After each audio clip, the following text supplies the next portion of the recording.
பிரியமானவர்களே, ஆண்டவராகிய இயேசு கிறிஸ்துவின் நாமத்தினாலே உங்கள் யாவரையும் அன்போடு கூட நான் வாழ்த்துகிறேன். ஆண்டவர் கிருபையாய் நமக்கு கொடுத்த இந்த புதிய நாளுக்காக முதலாவது நாம் ஆண்டவருக்கு நன்றி சொல்லுவோம்.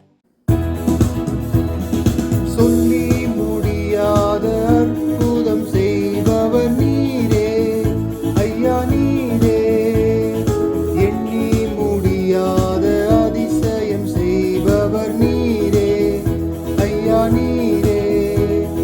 சொல்லி முடியாத அற்புதம் செய்பவர் நீரே ஐயா, நீரே.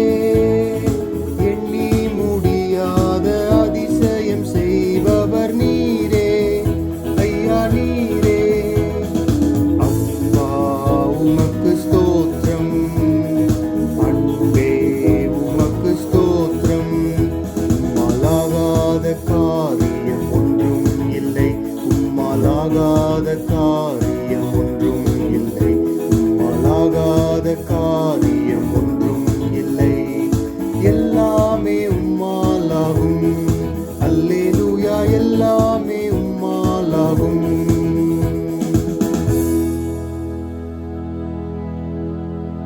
இந்த நாளுக்கென்று ஆண்டவர் கொடுக்கிற ஒரு வார்த்தை யோபு புஸ்தகம் 9ஆம் அதிகாரம் 10வது வசனம். யோபு 9:10. ஆராய்ந்து முடியாத பெரிய காரியங்களையும் எண்ணி முடியாத அதிசயங்களையும் அவர் செய்கிறார். நம்முடைய தேவனாகிய கர்த்தர் ஆராய்ந்து முடியாத பெரிய காரியங்களை செய்கிற தேவன். இந்த நாளிலே நம் ஒவ்வொருடைய வாழ்க்கையிலும் ஆண்டவர் ஆராய்ந்து முடியாத பெரிய காரியங்கள், மனிதனால் ஆராய முடியாத அளவுக்கு தேவன் செய்கிற காரியங்கள் பயங்கரமாயிருக்கும். அவர் நம்முடைய வாழ்க்கையில பெரிய காரியங்களை செய்ய விரும்புகிற ஒரு தேவன். ஆகவே இந்த பெரிய காரியங்களை நாம் ஆண்டவருடைய சமூகத்திலே காத்திருக்கும் பொழுது நிச்சயமாய் பெற்றுக்கொள்வோம். அது மாத்திரமல்ல, எண்ணி கணக்கிட முடியாத அளவுக்கு ஆண்டவர் அதிசயங்களை செய்கிற தேவன் என்று வேதம் சொல்லுகிறது. நம்முடைய வாழ்க்கையில அதிசயமான காரியங்களை செய்கிற தேவன் நம்மோடு கூட இருக்கிறார். ஆகவே இன்றைக்கு நம்முடைய வாழ்க்கையில நாம் எதிர்பார்க்காத நன்மைகள், அதிசயங்கள் இன்றைக்கு ஆண்டவர் நமக்கு செய்ய போகிறார். ஆகவே உள்ளத்தின் ஆழத்திலிருந்து ஆண்டவருக்கு நாம் நன்றி சொல்லுவோம். சங்கீதங்களின் புஸ்தகம் 126வது சங்கீதம் 2வது வசனம் இப்படியாய் சொல்லுகிறது: நம்முடைய வாய் நகைப்பினாலும் நம்முடைய நாவு ஆனந்த சத்தத்தினாலும் நிறைந்திருந்தது. அப்பொழுது கர்த்தர் இவர்களுக்கு பெரிய காரியங்களை செய்தார் என்று புறஜாதிகளுக்குள்ளே சொல்லிக் கொண்டார்கள் என்று எழுதப்பட்டிருக்கிறது. ஆண்டவருடைய வார்த்தை சொல்லுகிறது, நம்முடைய வாய் நகைப்பினாலும் நம்முடைய நாவு ஆனந்த சத்தத்தினாலும் நிறைந்திருந்தது என்று இங்கே எழுதப்பட்டிருக்கிறது. எதனால் ஆண்டவர் நம்மை நகைப்பினாலும் ஆனந்த சத்தத்தினாலும் நிரப்புகிறார் என்றால், அவர் நம்முடைய வாழ்க்கையிலே பெரிய காரியங்களை செய்தார் என்று புறஜாதிகளுக்குள்ளே அவர்கள் சொல்லிக் கொள்ளுகிறார்கள். ஆண்டவர் தம்முடைய ஜனங்களுக்கு பெரிய காரியங்களை செய்திருக்கிறார், அதிசயமான காரியங்களை செய்திருக்கிறார். செங்கடலை 2ஆய் பிளந்து தம்முடைய ஜனங்களுக்காகவே ஒரு பாதையை ஆயத்தப்படுத்தி தம்முடைய ஜனங்களை காப்பாற்றி அக்கறை கொண்டு போய் சேர்த்து அவர்களை தொடர்ந்து வந்த சத்துருவின் சேனையை அதே சமுத்திரத்திலே அழித்து போட்ட தேவன் தம்முடைய ஜனத்திற்காக அதிசயங்களை செய்கிற தேவன், ஆராய்ந்து முடியாத அற்புதங்களை செய்கிற தேவன். ஆகவே நம்முடைய தேவன் இன்றைக்கும் நம்முடைய வாழ்க்கையில ஆராய்ந்து முடியாத பெரிய காரியங்களை செய்ய போகிறார். யோபு புஸ்தகம் 37ஆம் அதிகாரம் 5வது வசனம் இப்படியாய் சொல்லுகிறது: நான் கிரகிக்க கூடாத பெரிய காரியங்களை அவர் செய்கிறார்.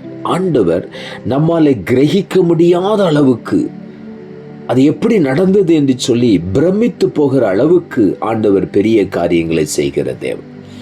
ஆகவே உள்ளத்தின் ஆழத்திலிருந்து ஆண்டவருக்கு நாம் நன்றி சொல்லுவோம்.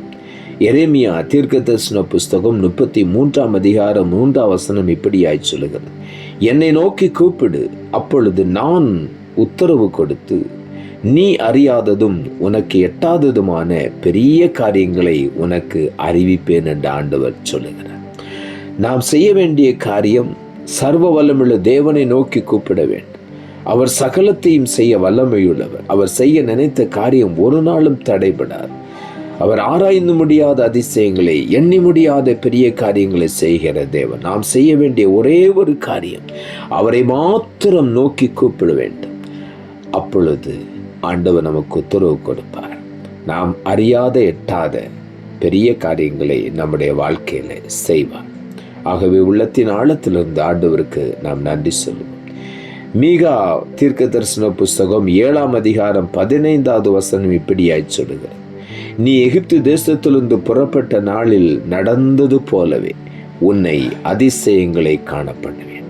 எகிப்து தேசத்தின் அடிமைத்தனத்திலிருந்து ஜனங்களை விடுவித்து அவர்களை நடத்தி கொண்டு வரும் பொழுது அதிசயமான காரியங்களை ஆண்டவர் அவர்களுக்கு செய்தார். கன்மலையிலிருந்து தண்ணீர் புறப்பட்டு வர பண்ணினார். ஜனங்களுடைய தாகத்தை தீர்த்தார். வனாந்தரத்திலே ஆண்டவர் அவர்களுக்கு காடைகளை அனுப்பி கொடுத்தார். நினைப்பதற்கு வேண்டிக் கொள்வதற்கு அதிகமாய் கிரியை செய்ய வல்லமையுள்ள தேவன்.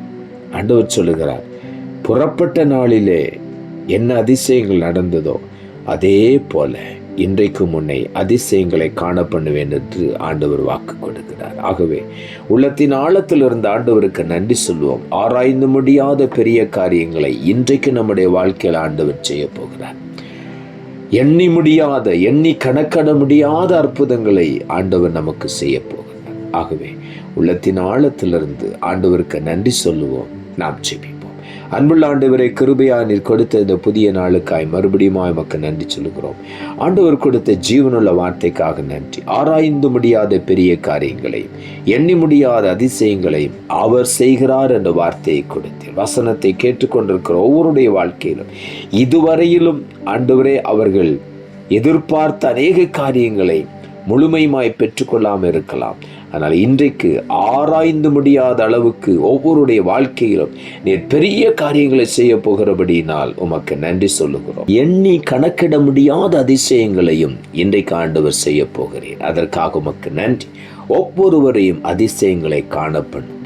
மீகா புஸ்தகத்தில் சொல்லி இருக்கிறபடி புறப்பட்ட நாளிலே நடந்தது போலவே உன்னை அதிசயங்களை காணப்படுவேன். இன்றைக்கு ஒவ்வொருவரும் அதிசயங்களை காண நீர் உதவி செய்யும். நீர் அப்படி செய்ய போகிறபடினாலும் உமக்கு நன்றி தாழ்த்துகிறோம். இரட்சகர் இயேசுவின் நாமத்தில் ஜெபிக்கிறோம் நல்ல பிதாவே, ஆமென்.